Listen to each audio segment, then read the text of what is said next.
प्रभु का धन्यवाद हो। आज का दिन संडे रविवार और आज हम वापस एक कलीसिया के रूप में मिल सके और मुख्य उद्देश्य आज जो है मेरा कि हम बाइबल की शिक्षा ले सकें, बाइबल के वचनों से हम जान सकें। इसी बीच में मेरे पास कुछ विषय आए थे जिसके विषय में आज मैं चर्चा करूंगा विस्तार से। एक तो फियर ऑफ गॉड, परमेश्वर का भय। दूसरा है कि हेलो, जुड़ गए शायद राजकुमार जी, आ गए। अब बीच में मेरे से मत बोले, कोई भी जो भी करना है इंडिविजुअली कर लें। तो मैं ये चाह रहा था कि एक तो परमेश्वर के भय के बारे में, दूसरा चाह रहा था कि कौन लोग के ऊपर न्याय होगा, इसके विषय में एक सवाल था। और जैसा थेसलोनिका में लिखा है, निरंतर प्रार्थना करते रहो। ये तीन चीजों को विस्तार से मैं चर्चा करूंगा। और तो सबसे पहले मैं उससे पहले एक चीज बताना चाहूंगा जो कि कलीसियाओं में आज हम बहुत बार समझ नहीं पाते कि ऐसे कलीसिया में लोग ऐसे चलते क्यों हैं, जिस तरह से, जो कि लगता नहीं है कि एक विश्वासी का जीवन है। तो मैं एक चीज सीख पाया हूं जब वचनों को देखता हूं, लोगों के बीच में जब सेविकाई करी है मैंने, तो मैं तीन, ये किसी ने म्यूट नहीं करा है, प्लीज म्यूट कर लें, आप लोग की आवाजें आ रही हैं, म्यूट कर लें सब लोग। अभी भी किसी की खुला हुआ है, प्लीज म्यूट करें उसको, बैकग्राउंड बहुत आवाजें आ रही हैं। हाँ, सब लोग म्यूट कर लें इसको, ठीक। तो मैं तीन कैटेगरी के, तीन तरह के लोग कलीसिया में मिलेंगे आपको, किसी भी कलीसिया में, वो बताता हूं। एक तो अंग्रेजी में बोलते हैं अनबिलीविंग अनबिलीवर्स, अविश्वासी अविश्वासी जन। क्या बोला मैंने? अविश्वासी और अविश्वासी जन। दूसरे ऐसे हैं जो विश्वासी तो हैं मगर फिर भी अविश्वास में चलते हैं। और तीसरा वो है जो सही में प्रभु चाहता है संपूर्ण रीति से परिपक्व होकर, विश्वासी जन, विश्वास में चलने वाले। आमीन। तीन तरह की कैटेगरी में बताता हूं। एक तो ऐसे हैं जो कि अविश्वासी हैं और साथ में अविश्वासी जन भी हैं, वो अविश्वास में ही चल रहे हैं। और दूसरा ऐसे हैं लोग जो विश्वासी तो हो गए हैं, उद्धार पा लिया है, मगर तब भी अभी कई बार अविश्वास में चलते रहते हैं। और तीसरे ऐसे जन हैं जो मैच्योर्ड क्रिश्चियंस हैं, जो मसीह में बहुत परिपक्व हो चुके हैं, जो विश्वासी हैं और विश्वासी तरीके से पूर्ण रूप से चलते हैं। तो इसको देखने के लिए कि ये इस तरह के लोग एक कलीसिया में, आपको तीनों टाइप के लोग मिलेंगे हमेशा। प्रोपोर्शन अलग अलग हो सकता है। ऐसा कलीसिया होगी जहां ज्यादा हो सकता है संपूर्ण के संपूर्ण लोग अविश्वास में और अविश्वासी हैं, कहीं पे विश्वासी हैं, कुछ अविश्वास में चल रहे हैं, और विश्वासी और विश्वास में ही चल रहे हैं। ये बहुत मैच्योरिटी बहुत कम लोगों में, कई कम कलीसियाओं में देखने को मेरे को मिलता है, जैसा मैंने सेविकाई में देखा है। तो इस विषय में हमको जानना चाहिए कि ऐसा क्यों होता है। तो इसके विषय में हम गलतियों में खोलें, गलतियों का 4 में खोल रहा हूं। और यहां पौलुस बहुत एक चीज अच्छी बता रहा है। 21 से पढ़ रहा हूं, गलतियों का 4:21 से पढ़ रहा हूं। तुम जो व्यवस्था के अधीन होना चाहते हो, मुझसे कहो, क्या तुम व्यवस्था को की नहीं सुनते? व्यवस्था के अधीन अर्थात पुरानी वाचा में जब लोग चलने वाले हुए तो किसके अधीन थी? एक व्यवस्था की वाचा थी, उसके तहत वो चलते थे। उसको मैं आगे चल के समझाऊंगा भी। व्यवस्था की वाचा ऐसी भी नहीं थी कि बिल्कुल ही बेकार थी। बाइबल में ही जब आप चलते हैं, दूसरा कुरिन्थियों 3 में, दूसरा कुरिन्थियों 3 खोले मेरे साथ, और जो कोई एक लिख रहा हो अच्छी तरह लिख ले इन चीजों को। दूसरा कुरिन्थियों 3 में जब हम खोलते हैं और नीचे पढ़ते हैं हम इसको, यहां लिखा है 9 में लिखा है, क्योंकि जब दोषी ठहराने वाली वाचा, अर्थात 10 नियमों के बारे में जब इसको पूरा हम पढ़ेंगे, अभी जब मैं शेयर करूंगा तो इसमें और भी चीजें बताऊंगा, तो ये 10 नियमों के विषय में बता रहा है कि ये वाचा जो थी वो दोषी ठहराने वाली वाचा थी और ये तेजमय थी। और फिर दूसरी वाचा आत्मा की वाचा, जैसे 8 में लिख, आत्मा की वाचा भी 8 नंबर में लिखा है, वो तेजमय थी। ये कोइंग क्यों हो रही है भाई मेरी आवाज? हेलो, हाँ ठीक है। तो इस वाचा में एक तेजमय था, मगर ये तेजमय चीज जो थी वो घटती जाती थी। तो इस विषय को लेकर अब हम जब वापस चलते हैं गलतियों में, और उधर आप देखते हैं कि क्या परमेश्वर का वचन बता रहा है कि हमको किस में से निकलना है बाहर। तो गलतियों का 4 वापस चलते हैं हम, और यहां लिखा है, जब हम 20 के आसपास पढ़ रहे थे तो 21 में लिखा हुआ है, तुम जो व्यवस्था के अधीन होना चाहते हो मुझसे कहो, क्या तुम व्यवस्था की नहीं सुनते? ये लिखा है कि इब्राहिम के 2 पुत्र हुए, एक दासी से और एक स्वतंत्र स्त्री से। अब्राहम के बारे में आपने पढ़ा हुआ होगा। अब्राहम के 2 पुत्र कैसे हुए? एक तो हाजिरा के द्वारा और एक बाद में सेरा के द्वारा हुआ। तो 23 वचन में लिखा है, परंतु जो दासी से हुआ वह शारीरिक रीति से जन्मा। किस रीति से जन्मा? अर्थात परमेश्वर ने इस चीज को नहीं बोला था। परमेश्वर ने बोला था अब्राहम और सेरा को कि तुम्हारे से एक बेटा उत्पन्न होगा, ठीक है ना। मगर यहां पे क्या करा? सेराई ने बोला कि चलो हाजिरा के साथ तुम रात बिता लो, और वो अब्राहम भी तैयार हो गए, और फिर एक बेटा हुआ जिसका नाम क्या रखा था? इश्माइल रखा था। तो इसके लिए लिखा है, परंतु जो दासी से हुआ वह शारीरिक रीति से जन्मा, अर्थात वो आत्मिक रीति से नहीं जन्मा था, अर्थात वो वाचा का नहीं था जो परमेश्वर ने बोला था। वो मनुष्य ने, अब्राहम और उसकी वाइफ ने अपनी सोच, अपनी समझ, अपनी बुद्धि लगाकर, जैसे मैं बताता हूं ना, व्यवस्था में जब भी चलते हैं, व्यवस्था के अधीन वाले कौन होते हैं? वो लोग जो अपने बल से, अपनी सामर्थ्य से, अपनी समझ से कार्य करते हैं। तो कलीसियाओं में भी ऐसे लोग हैं जो व्यवस्था अर्थात अपने बल से, अपनी सामर्थ्य, अपनी सूझबूझ से उद्धार पाने की कोशिश कर रहे हैं। और अक्सर ऐसे लोग अच्छे लोग होते हैं, वो अपनी धार्मिकता में खड़े रहते हैं। इसके लिए वो क्या होता है, उनको वाचा अर्थात उद्धार नहीं मिलता। जैसे कि रोमियो 10 में बताया ना कि वह परमेश्वर की धार्मिकता से अनजान होकर अपनी धार्मिकता को स्थापित करते हुए परमेश्वर की धार्मिकता के अधीन नहीं हुए। ये रोमियो 10 में 3 या 4 में होगा, यूं लिखा हुआ। तो ये है वो लोग जो मैं कह रहा हूं ना कि अविश्वासी जन, उनको अभी तक सही ढंग से विश्वास के बारे में पता ही नहीं पड़ा। जैसे अब्राहम और हाजिरा के द्वारा जो बेटा उत्पन्न हुआ, तो वो कैसा था? शारीरिक रीति से उत्पन्न। ऐसा नहीं हुआ कि बच्चा नहीं हुआ।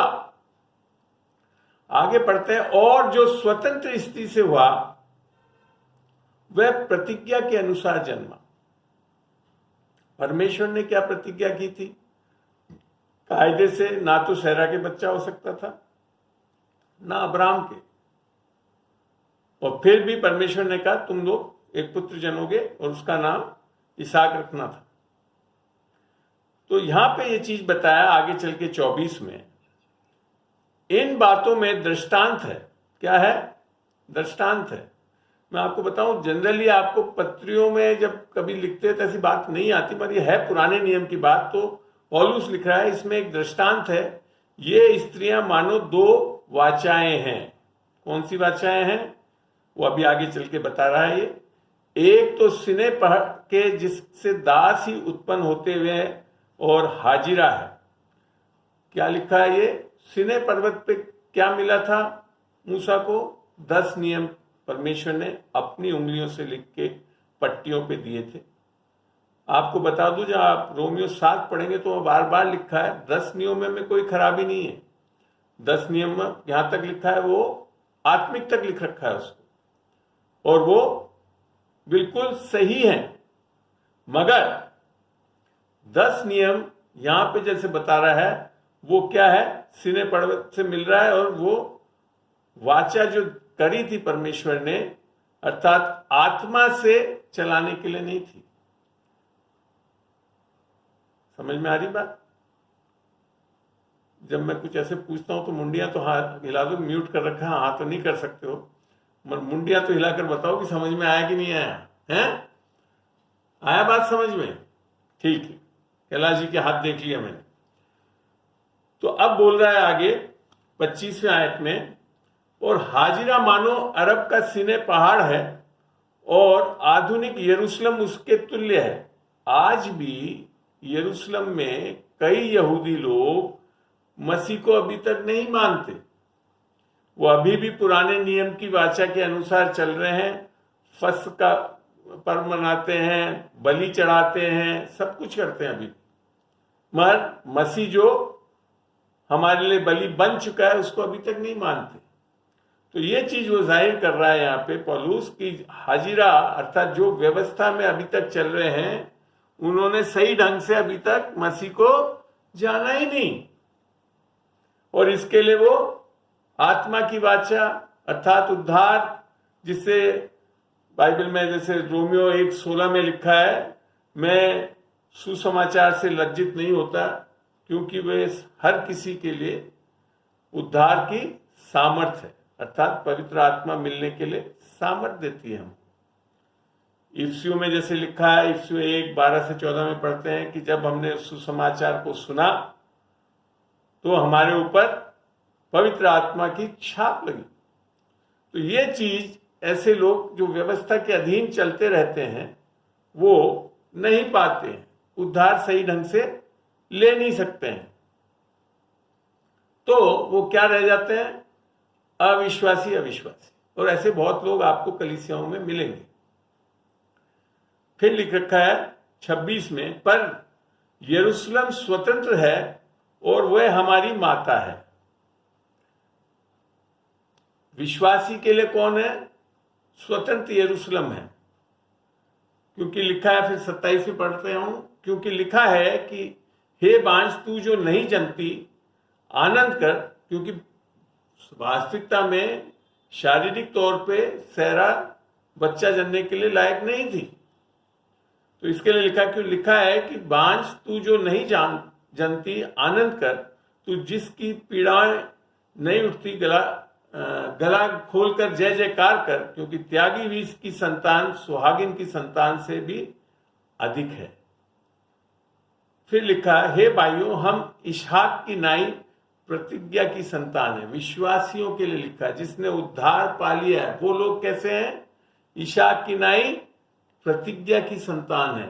बाइबल में लिखा है ना यूहन्ना 1 में कि जितनों ने उसे ग्रहण करा, अर्थात यीशु मसीह को ग्रहण करा, ये यूहन्ना 1 में है, जहां लिखा है जितनों ने उसे ग्रहण किया उन्हें उसने परमेश्वर के बेटे बेटी होने का अधिकार दिया, हक दिया। ये है वो प्रतिज्ञा।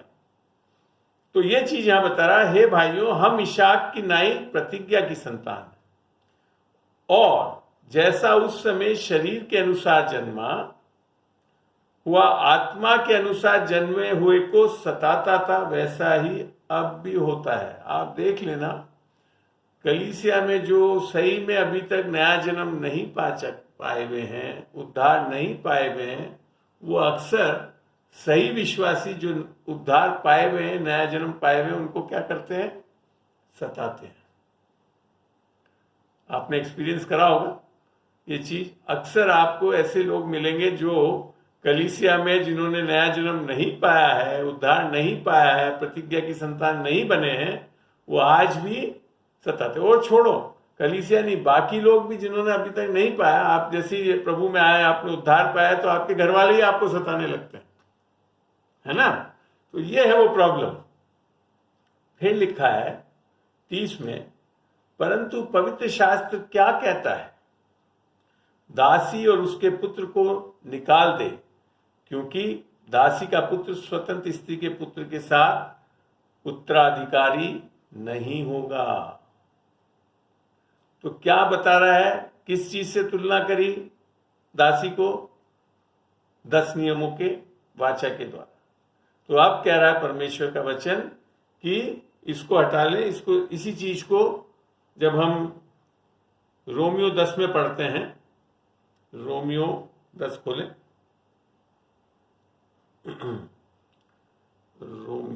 रोमियो का 10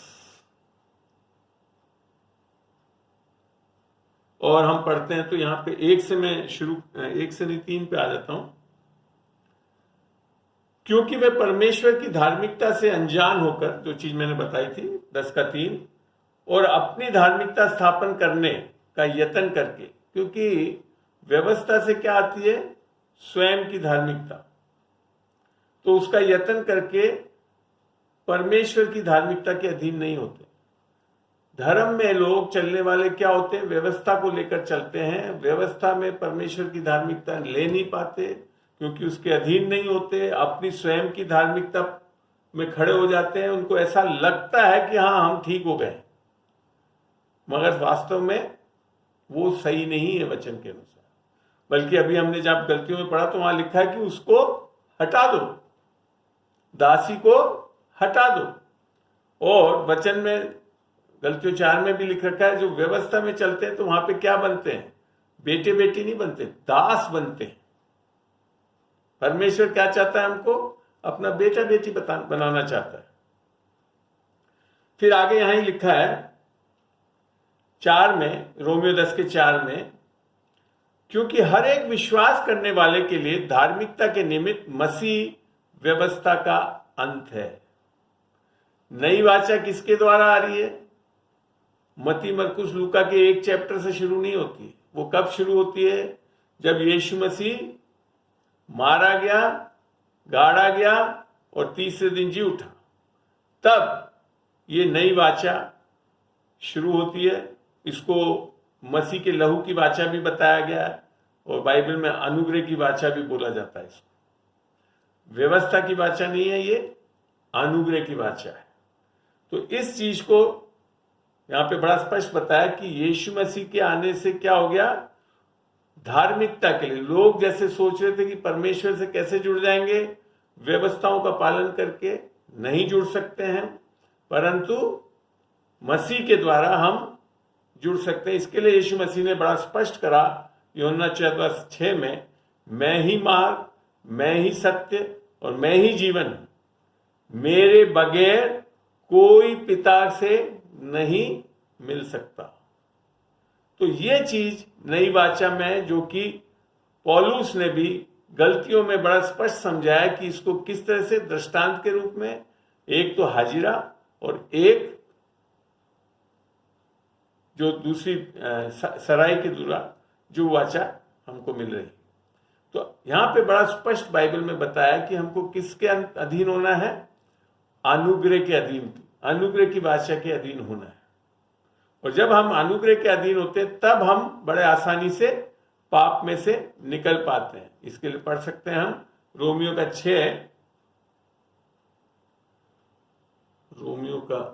6 का हम पढ़ते हैं 14 में चलने के पहले, बल्कि ऊपर से पढ़ते हैं थोड़ा सा। यहां ही लिखा है, 12 से पढ़ रहा हूं, रोमियो 6 का 12। इसलिए पाप तुम्हारे मरणहार शरीर में राज्य ना करे कि तुम उसकी लालसाओं के अधीन रहो। फिर लिखता है, और ना अपने अंगों को अधर्म के हथियार होने के लिए पाप को सौंपो, पर अपने आप को मरे हुए में से जी उठा जानकर परमेश्वर को सौंपो, और अपने अंगों को धर्म के हथियार होने के लिए परमेश्वर को सौंपो। और तुम पर जब ये चीज करते हैं तो क्या होता है? तुम पर पाप की प्रभुता ना होगी, क्योंकि तुम व्यवस्था के अधीन नहीं वरन अनुग्रह के अधीन हो। तो जो 2 वाचाएं थी वो क्या है फर्क? एक तो व्यवस्था की वाचा और एक अनुग्रह की वाचा है।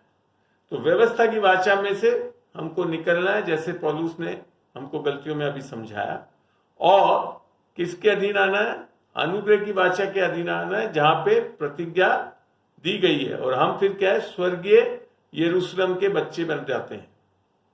क्योंकि अंत में जब हम प्रकाशित वाक्य में पढ़ते हैं तो स्वर्गीय यरूशलेम नीचे आ रहा है, वो वास्तविकता में हमारा स्थान होगा रहने का। ठीक है ना? तो ये चीज समझने में तब आती है हमको। और अब एक और जगह से हम पढ़ते हैं जो कि बड़ा स्पष्ट करता है। चलिए हम इब्रानियों में चलते हैं। इब्रानी खोलिए सब लोग। इब्रानियों का 12 खोलेंगे। और ये किसने खोल दिया? अभी बंद कर दे। इब्रानियों का 12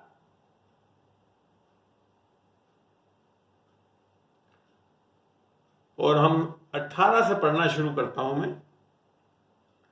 तुम तो उस पहाड़ के पास जो छुआ जा सकता था और आग से प्रज्वलित था, और काली घटा और अंधेरे और आंधी के पास।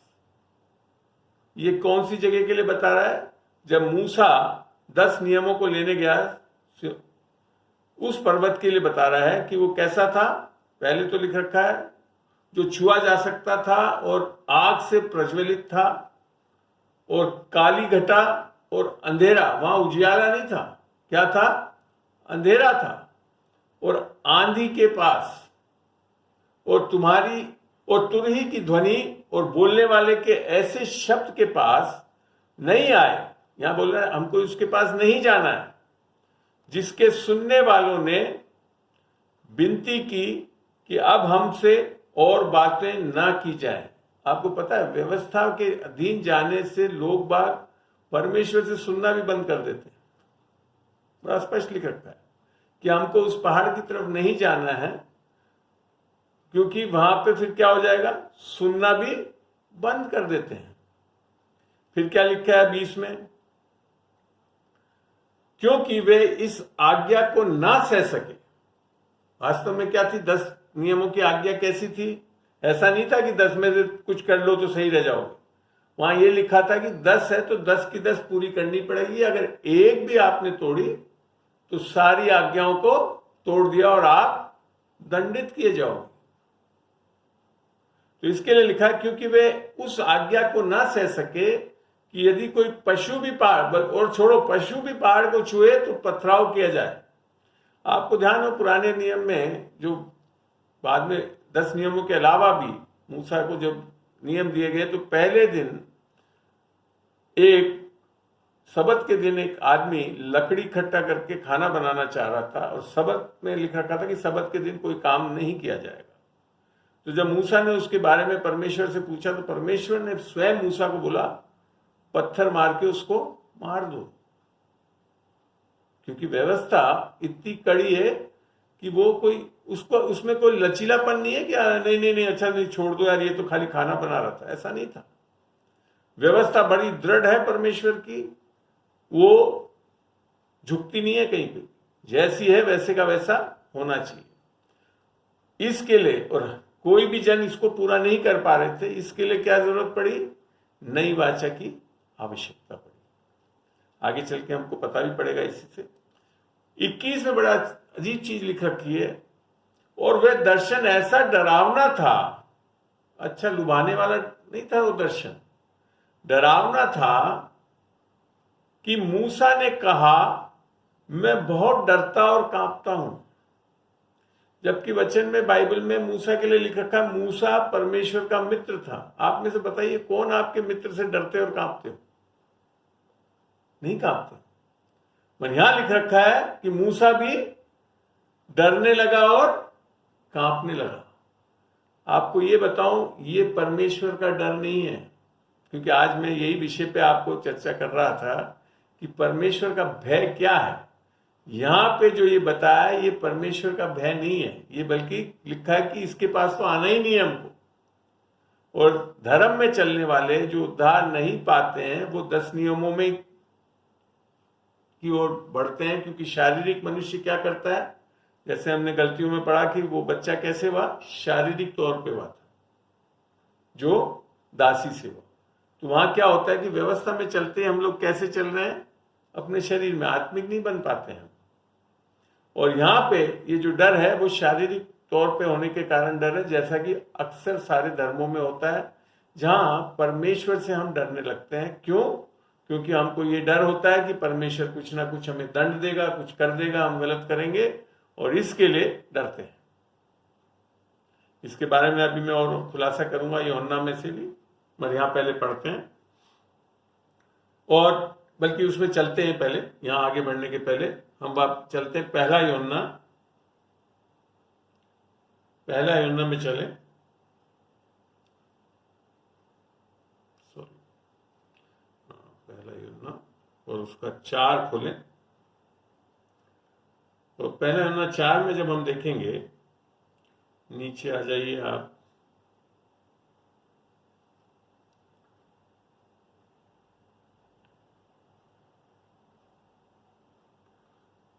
यहां मैं 15 से शुरू कर रहा हूं, नहीं बल्कि 13 से। 13 में लिखा है, इससे हम जानते हैं कि हम उसमें बने रहते हैं। ये विश्वासियों के लिए लिखा है जो उद्धार पाए हुए हैं। पहला यूहन्ना 4 का 13 पढ़ रहा हूं। इससे हम जानते हैं कि हम उसमें बने रहते हैं और वह हम में क्योंकि उसने अपनी आत्मा में से हमें दिया है। क्या मिला हमको उद्धार में? परमेश्वर की आत्मा मिली है। फिर लिखा है, और हमने देख भी लिया और गवाही देते हैं कि पिता ने पुत्र को जगत को उद्धारकर्ता करके भेजा है। व्यवस्था में क्या होता है? व्यवस्था में मनुष्य अपने आप कोशिश करता है, अर्थात व्यवस्था क्या है? एक तरह से धर्म है। व्यवस्था क्या बोलती है? एक तरह से कि पाप मत करो, अच्छे कर्म करो, विश्वास लाओ, पवित्र बनो, ताकि तुम परमेश्वर से जुड़ सको। अर्थात अपने बल से, अपनी सामर्थ्य और अपनी बुद्धि से हम परमेश्वर से जुड़ने की कोशिश करते हैं। तो इसमें उद्धारकर्ता कौन हो गया? परमेश्वर नहीं हुआ, यीशु मसीह नहीं हुआ उद्धारकर्ता। उसमें हम स्वयं अपने उद्धारकर्ता बनते हैं। तो देह में चलने वाले क्या होते हैं? व्यवस्था को चुनते हैं परमेश्वर से जुड़ने के लिए, और इसके लिए वो जुड़ नहीं पाते। पर यहां लिख रखा है, और हमने 14 में लिखा है, और हमने देख भी लिया और गवाही देते हैं कि पिता ने पुत्र को जगत को उद्धारकर्ता करके भेजा है। यीशु मसीह ने बोला ना कि मैं धर्मियों के लिए नहीं परंतु पापियों के लिए आया। धर्मी उधर पे कौन से धर्मी थे लोग? जो व्यवस्था से अपनी धार्मिकता में खड़े होते थे, जिसके बारे में एक विषय में यीशु मसीह ने बताया भी। लूका 18:9 से 11-12 तक पढ़ लेना आप, जहां पे 2 जन के बारे में बताया। एक तो फरीसी था और एक चुंगी लेने वाला। फरीसी सब कर रहा है बाइबल की बातें, मगर तब भी बोलता है परमेश्वर कि वो धर्मी नहीं ठहरा। और वो जो बाहर खड़ा था वो तो सर ऊपर उठाकर भी नहीं देखा उसने, और खाली ये बोला, मुझ पापी पे परमेश्वर दया कर। अर्थात उसने किस पे भरोसा करा उद्धारकर्ता के लिए? यीशु मसीह पे, परमेश्वर पे उद्धारकर्ता। तो ये चीज यहां पे बताया। फिर लिखा है 15 में, पहला यूहन्ना 4 का 15 पढ़ रहा हूं। जो कोई ये मान लेता है कि यीशु परमेश्वर का पुत्र है, परमेश्वर उसमें बना रहता है और वह परमेश्वर में। और जो जो प्रेम परमेश्वर हमसे रखता है उसको हम जान गए और हमें उसकी प्रतीति हुई। परमेश्वर में बना रहता है, वह परमेश्वर में बना रहता है और परमेश्वर उसमें बना रहता है। फिर क्या लिखा है? इसी से प्रेम हमें सिद्ध हुआ। क्या हुआ? कौन सा प्रेम? हमारा प्रेम नहीं, क्योंकि इसी में ऊपर लिखा परमेश्वर ने हमसे पहले प्रेम किया। तो यहां लिखा है, इससे प्रेम हमें सिद्ध हुआ कि हमें न्याय के दिन हियाव होए, क्योंकि जैसा वह है वैसा ही संसार में हम भी हैं। परमेश्वर ने हमको क्या मूल रूप हमारा क्या है? हम आत्मा है।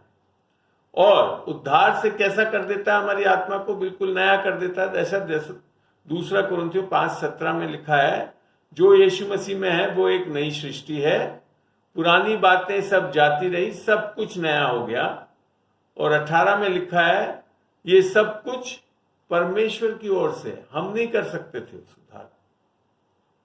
तो वो चीज यहां बता रहा है कि जिसमें प्रेम सिद्ध हो गया, न्याय के दिन उसको हियाव है, क्योंकि जैसा वह है। तो हमारी आत्मा कैसे कर दी गई है? जैसे यीशु की आत्मा है हमारी आत्मा कर दी गई है। और ये कब हो रहा है? जब हम अनुग्रह के पास आ रहे हैं, व्यवस्था में नहीं हो रहा है। और फिर यूं लिखा है 18 में, हम में भय नहीं होता। क्या होता है लिखा है? हम में भय नहीं होता, वरन सिद्ध प्रेम। सिद्ध प्रेम किसका है? परमेश्वर का प्रेम। जैसा रोमियो 5:5 में लिखा है कि परमेश्वर का प्रेम हमारे हृदयों में पवित्र आत्मा के द्वारा उंडेला गया है। वो है वो परमेश्वर का प्रेम। वो सिद्ध प्रेम क्या कर देता है हमको? हमारे अंदर से जो अक्सर धर्म में चलने वाले जिस तरह से चलते हैं कि परमेश्वर कुछ कर देगा, हमारे को न्याय कर देगा, उससे हम निकल आते हैं। फिर लिखा है भय को दूर कर देता है, क्योंकि भय से कष्ट होता है, और जो भय करता है वह प्रेम में सिद्ध नहीं हुआ। परमेश्वर आज हमारे को अनुग्रह से, प्रेम से, क्योंकि परमेश्वर का सुसमाचार क्या है यूहन्ना 3:16 में, कि परमेश्वर ने जगत से ऐसा प्रेम किया। उसने ऐसा नहीं लिखा कि परमेश्वर ने उससे गुस्सा किया। परमेश्वर ने उससे ऐसा प्रेम किया हमसे, जगत से, कि उसने अपना इकलौता बेटा दे दिया कि जो कोई उस पर विश्वास करे वो नाश ना हो परंतु अनंत जीवन पाए। तो वो है वो परमेश्वर का सिद्ध प्रेम। और वो बिना कारण हमसे परमेश्वर प्रेम करता है। और वो क्यों कर सका? क्योंकि यीशु मसीह जब आया तो यीशु मसीह ने हमारे पापों को ले लिया अपने ऊपर, पाप का दंड सहा है, परमेश्वर का क्रोध अपने ऊपर ले लिया। इसके लिए आज परमेश्वर अपने सिद्ध प्रेम से हमको प्रेम कर सकता है। और उसमें फिर क्या लिखा है?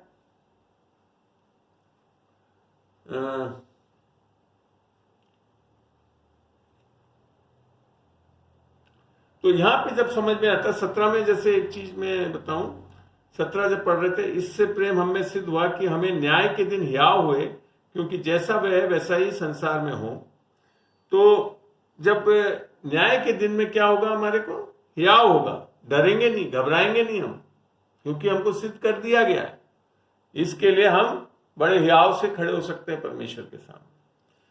तो अब वापस हम लेकर मैं चलता हूं आपको इब्रानियों में चलते हैं।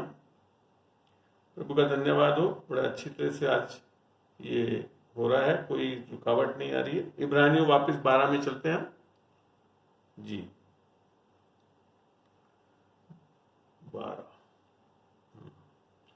12 में हम पढ़ रहे थे, कहां पे थे हम? 19 और 21 तक हमने पढ़ लिया था। और वह दर्शन ऐसा डरावना था कि मूसा ने कहा, मैं बहुत डरता और कांपता हूं। अब 22 में क्या लिखता है? पर तुम, माने हम लोग, पर तुम सियोन के पहाड़ के पास आए। अब वो वाला पहाड़ नहीं है जहां पे 10 नियम दिए गए। ये सियोन पर्वत क्या है? अनुग्रह का पर्वत है। और जीवते परमेश्वर के नगर स्वर्गीय यरूशलेम के पास आए। गलतियों में हमने कहा ना, हम किसके बच्चे हैं? स्वर्गीय यरूशलेम, प्रतिज्ञा की गई बच्चे हैं। अभी जो संसार में जो यरूशलेम है उसके नहीं है बताया। तो यहां लिखा है तुम सियोन के पर्वत के पास आए हो और जीवते परमेश्वर के नगर स्वर्गीय यरूशलेम के पास आना है। व्यवस्था में नहीं जाना है, हमको अनुग्रह में आना है, अनुग्रह लेना है हमको। फिर लिखा है एक और फायदा, देखो वहां पे जब पहले वाले पहाड़ जहां व्यवस्था दी गई तो वहां पे कोई स्वर्गदूत का वर्णन नहीं है, पर यहां लिखा था और लाखों स्वर्गदूत और उन पहलोटों के साधारण सभा, कलीसिया कहां पे है? दूसरे पर्वत पे जहां अनुग्रह है। तो मैंने समझाया था ना, एक तो ऐसे लोग हैं कलीसिया में जो अविश्वासी हैं, अर्थात कलीसिया में दाखिल ही नहीं हो पाए, नाम के लिए एक कलीसिया में जा रहे हैं।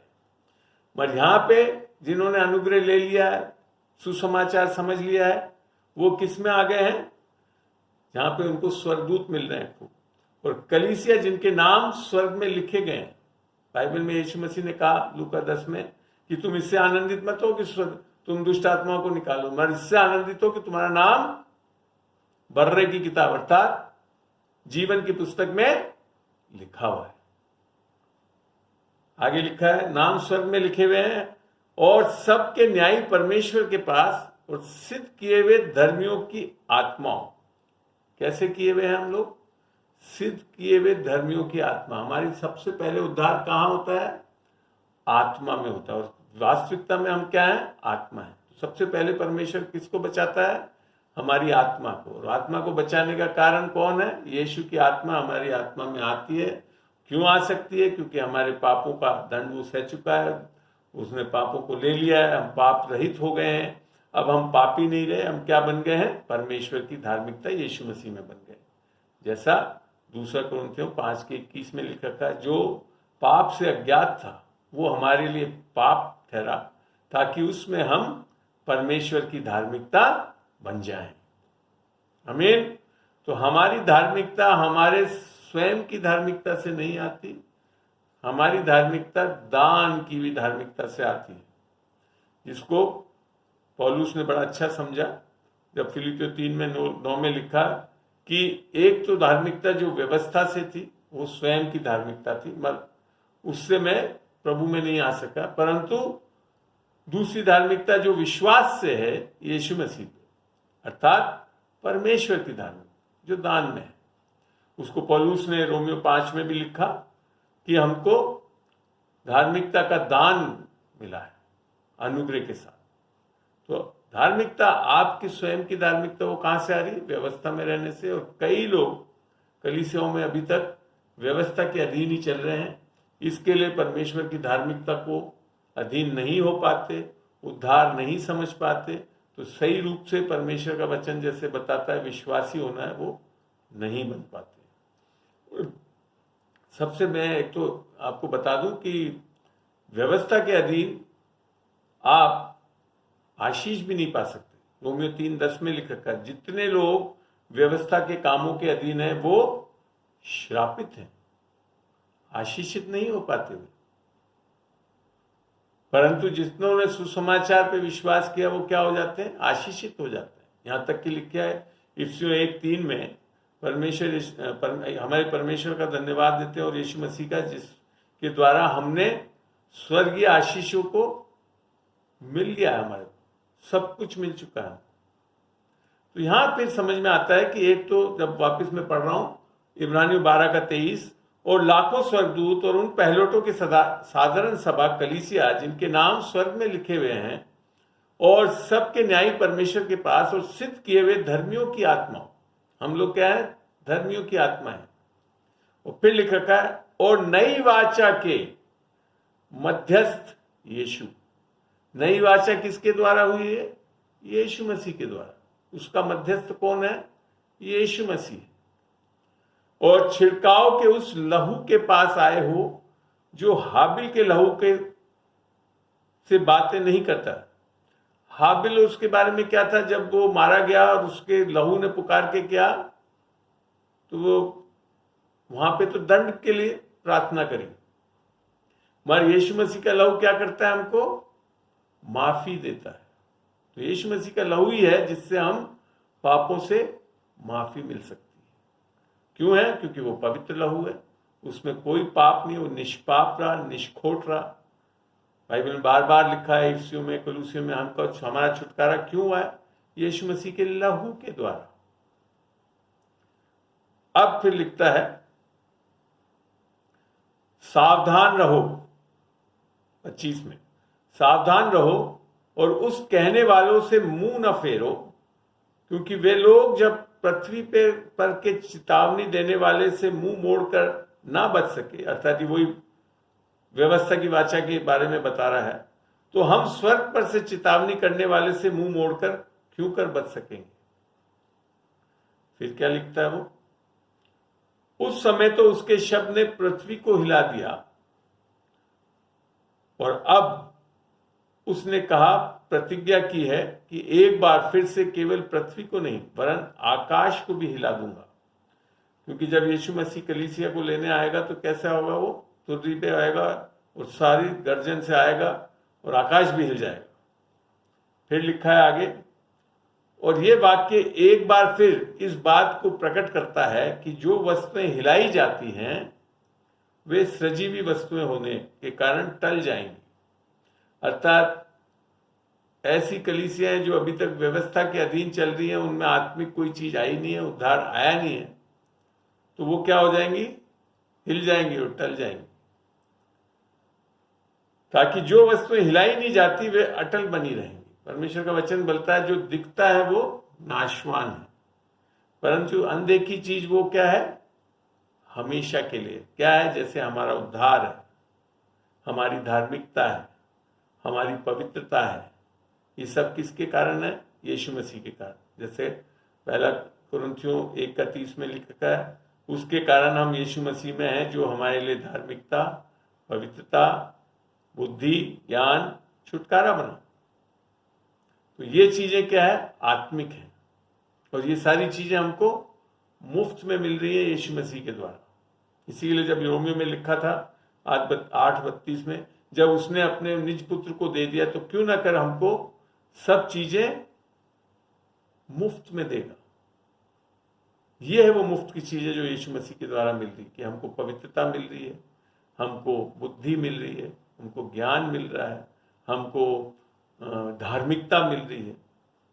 तो ये चीजें कभी नहीं हिलेंगी। अर्थात हमारा उद्धार क्या है? वो ऐसी चीज है जो कभी नहीं हटेगी। बाइबल में लिखा है यीशु मसीह, जो मेरे हाथ में, जिसको मेरा पिता मेरे हाथ में देगा उसे मैं कभी छोड़ूंगा नहीं, कभी त्यागूंगा नहीं, अंत तक।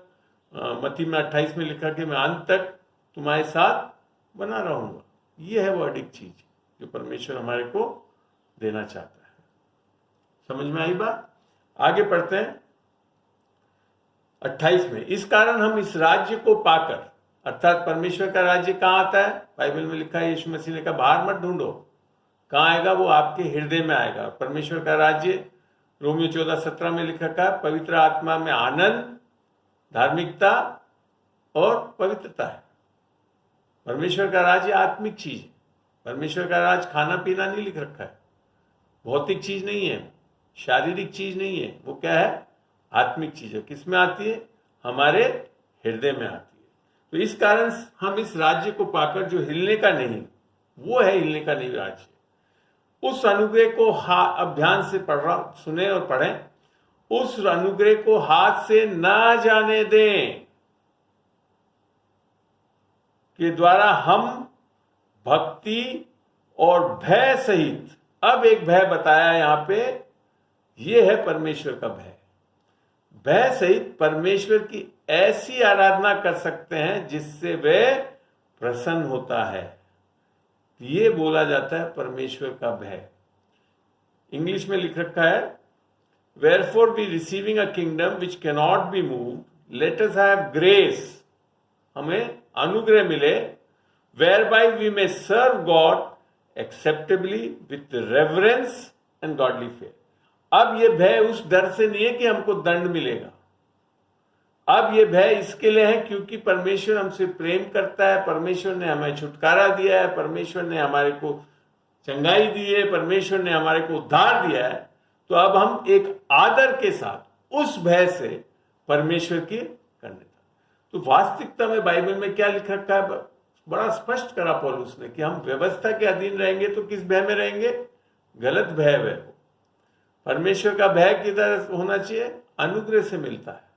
और वास्तविकता में परमेश्वर का भय क्या है, ये आपको और पुराने नियम में बड़ा अच्छा मेरे को लगता है वो वचन, उसको खोलिए आप, यशाया खोलिए,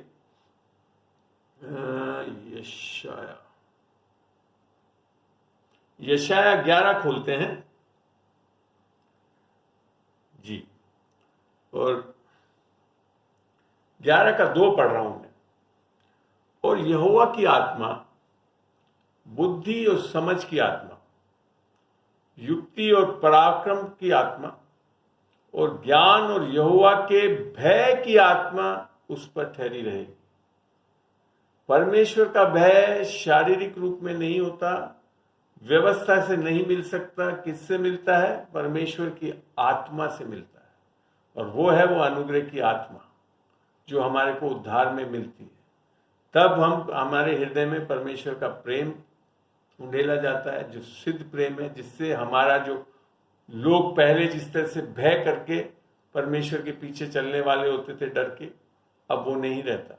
मैं आपको बता दूं, सही में मैं शुरू में कुछ पहले समझ में नहीं आता था, मगर मैं अपने जीवन में बता दूं, मैं बिना यीशु मसीह के भी काफ़ी अच्छा व्यक्ति था। क्यों? क्योंकि 10 नियम को मेरे को पता था। 10 नियम वो टांगे रहते थे घर में भी सबकी, झूठ मत बोलना, चोरी मत करना, सब। तो मेरे अंदर भी एक क्या डर था, वो सही में परमेश्वर का भय नहीं था, वो था वो डर कि अगर मैं ये करूंगा तो परमेश्वर नाराज हो जाएगा। और इसके लिए मैं बहुत अच्छा चलता था इसकी बात नहीं है, इसके लिए मैं बहुत अच्छा कोशिश करके चलता था। मगर जब मैंने उद्धार पाया 1998 में, तब मेरे को समझ में आया कि परमेश्वर का भय क्या है। क्योंकि आत्मा जब पाते हैं तब वास्तविकता में परमेश्वर का भय आता है। तो जिसने ये प्रश्न पूछा था, लगता है आपको अब समझ में आया होगा कि परमेश्वर का भय कब आएगा? जब हम अनुग्रह में आएंगे, परमेश्वर के अनुग्रह को लेंगे, अनुग्रह की आत्मा को पाएंगे, तब हम परमेश्वर से एक भय में चलेंगे। अन्यथा क्या है, एक भय व्यवस्था से भी आती है, जैसे मैंने बताया अपने जीवन में मेरे में थी, पर उससे फिर पाप में से नहीं निकलते हैं।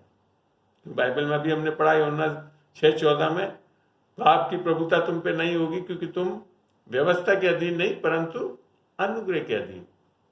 तो ये फर्क है।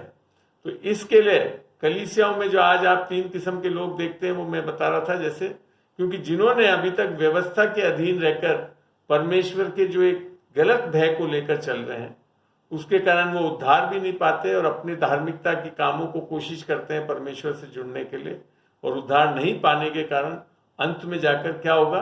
दंड के भागी होंगे, क्योंकि पाप फिर हट नहीं सकता आपके ऊपर से। पाप कब हटता है? जब हम यीशु मसीह को अपना उद्धारकर्ता और प्रभु जान के ग्रहण करते हैं। यहाँ तक कि आपको पता है, व्यवस्था के अधीन चलते हुए लोगों को उद्धार के टाइम में बड़ा अजीब चीज बात बोली जाती है, जबकि लिखा कुछ और है और करते कुछ और हैं। हम इसको देखेंगे। रोमियो 10 खोल लीजिए।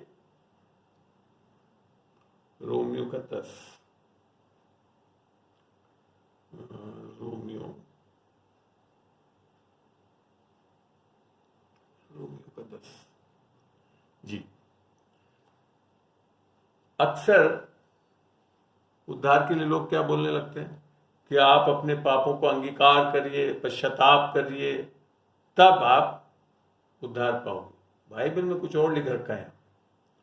यहां लिख रखा है 10:9 में, यदि तू अपने मुंह से यीशु को प्रभु जानकर अंगीकार करे। पापों को अंगीकार करने के लिए नहीं लिख रखा। निसंदेह एक विषय है पापों को अंगीकार करने के बारे में, 1 यूहन्ना में 1 में। मगर यहां जो वास्तविकता में क्या लिखा है, उद्धार कैसे मिल रहा है? यदि तू अपने मुंह से यीशु को प्रभु जानकर अंगीकार करे और अपने मन से विश्वास करे कि परमेश्वर ने उसे मरे हुओं में से जिलाया, तो तू निश्चय उद्धार पाएगा। ये बड़े छोटे रूप में सुसमाचार को लिखा है। अर्थात सुसमाचार क्या है कि यीशु मसीह हमारे पापों के लिए मारा गया, गाड़ा गया और तीसरे दिन जी उठा। तो क्या बोल रहा है कि अगर हम मुंह से प्रभु को यीशु जान के, पापों को अंगीकार करने के लिए नहीं बोल रहा है, मुंह से प्रभु को यीशु मानकर अंगीकार करें और मन में विश्वास करें क्या कि हम पापी हैं, मगर पाप के लिए हमारा यीशु मसीह मारा गया, गाड़ा गया, जी उठाया, तो निश्चय तो उद्धार पाएगा। मगर व्यवस्था में चलने वाले लोग हमेशा किस तरह से सोचते हैं कि हम जब अपने पापों को अंगीकार करेंगे, पश्चाताप करेंगे, अपने रास्ते बदलेंगे, पाप करना बंद करके सही काम करने लगेंगे, अर्थात वो फिर क्या हो गया? हम स्वयं के अपने उद्धारकर्ता बन गए। फिर आप यीशु मसीह को अपना उद्धारकर्ता नहीं ग्रहण कर रहे हैं। यह है प्रॉब्लम। तो आपको आज समझ में आ रहा है कि क्यों प्रॉब्लम कलीसियाओं में आती है। जब हम व्यवस्था के अधीन ही रहते हैं और उस डर से, उसके कारण हम जब परमेश्वर के पास जुड़ने की कोशिश करते हैं, तो वास्तविकता में हम परमेश्वर की धार्मिकता के अधीन नहीं जाते, इसके लिए उद्धार नहीं होता, आत्मा नहीं पाते, और फिर ये सारी चीजें और प्रॉब्लम शुरू होती हैं। फिर आप देखते हो कि वो पाप में ही धंसे रहते हैं। फिर उसके ऊपर ऐसा सिखा दिया गया है कि परमेश्वर तो अनुग्रहकारी है, तो आप पाप करते रहो, 7वें दिन जाकर पापों का अंगीकार कर लो, फिर वापस पाप करते रहो, हम तो पापी हैं, कमजोर हैं। ऐसा नहीं है। यीशु मसीह में हम पापी नहीं रहते, हम धर्मी बन जाते हैं, हम पाप में से निकल आते हैं। ये कई बार मैं आप लोगों को सिखा भी चुका हूं। तो ये जो चीज समझने वाली बात है कि वास्तविकता में परमेश्वर के भय में चलने के लिए किसके अधीन होना पड़ता है हमको? अनुग्रह के अधीन, अनुग्रह के सुसमाचार। जबकि आज आप व्हाट्सएप पे बहुत मैसेजेस देख रहे हैं जिसमें हमेशा क्या बोला जाता है कि लोग पाप कर रहे हैं, कलीसियाओं में पाप बढ़ रहा है, कलीसिया परमेश्वर दंड देने आ रहा है आप लोगों को, इसके लिए सब चीजें हो रही है। गलत है। वास्तविकता में लोगों को जो आज पाप कर रहे हैं कलीसिया में बैठ के जो सोच रहे हैं, वो वास्तविकता में उन्होंने उद्धार पाया ही नहीं। क्योंकि बाइबल ऐसा नहीं बताती कि यीशु मसीह इसके लिए जन्मा ताकि अपने जनों को पापों में से छुड़ा ले, उद्धार दिलाए। पाप में रहकर उद्धार नहीं दिलाता है यीशु, पापों में से निकाल कर उद्धार दिलाता है। तो ये बहुत बड़ी चीज है जिसको समझना चाहिए हमको। तो यहां तक अच्छी तरह आप लोगों को समझ में आया इन चीजों को? चलो यहाँ पे अभी एक बार मैं पॉज कर